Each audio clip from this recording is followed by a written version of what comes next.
Rep. Urban, the state has reduced spending for tourism promotion and eliminated spending for the tourism districts.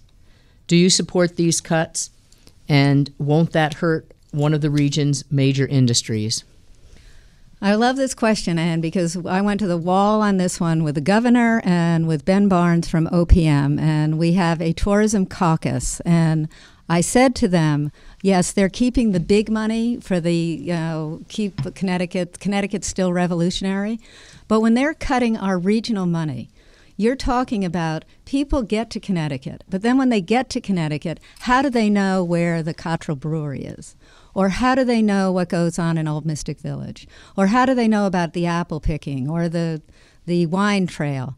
That's what your regional guys are doing. And we brought Ben Barnes into our tourism caucus, and we talked to him about it. And I talked to him about it from the perspective of an economist, trying to make sense about the benefit cost of cutting that money was not going to be there. He said after he had listened to us that he would reconsider. Well, he didn't reconsider.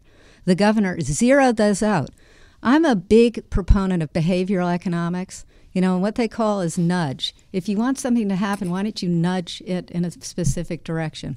By zeroing them out, they're basically saying you stink. We don't want you. We don't think you're doing anything right whatsoever. We're just zeroing you out. I said to Ben, you guys have cut them. And as you cut them, they've gotten leaner, and they've learned how to do the job better. I said, how about a cut?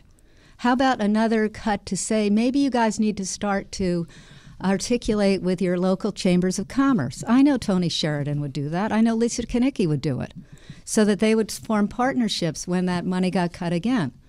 And Paul and I really thought he was listening, but apparently he wasn't, because they zeroed them out. And I think zeroing them out sends an incredibly wrong message about how important tourism has become to the state of Connecticut. Mr. Mullane, your position and your opinion of the budgetary decision to cut tourism promotion and to eliminate the tourism districts? I have been a big advocate of tourism.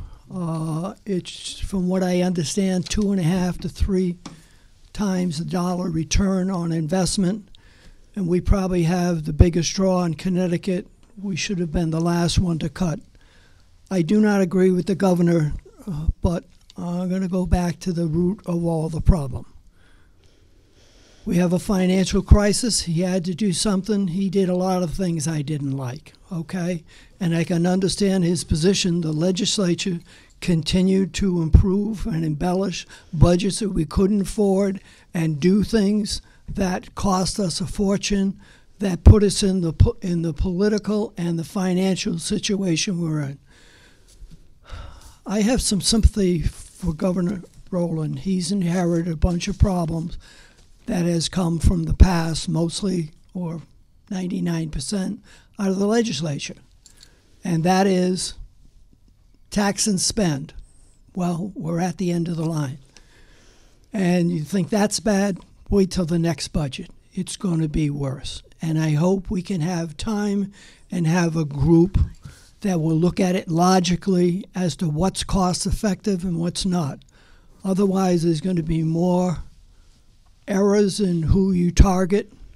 They're not the only one that I don't like, have not been properly funded or manned, okay? But I wholly support the tourism. It should have been a priority to keep. It's a moneymaker, and Stonington has a huge burden in the summer because of what they orchestrate and run in regard to the events, plus the aquarium, the seaport, the boating, and all the rest, okay? They actually deserve some impact aid, because for what they have to do for the special events, I'm sure they're not doing it without overtime. So I'm just a down-to-earth, what works and what makes money type thing. That makes money, and you have a group down there that are so specialized in what they do and how they do it, and how they advertise, and how they man the website. It's disappointing that it had to be taken apart to some degree. Mr. Dombrowskis has done a wonderful job down there with a skeleton crew and a lot of volunteers and a lot of the local merchants that supplied an enormous amount of help and aid in the advertising and carrying out a system that works.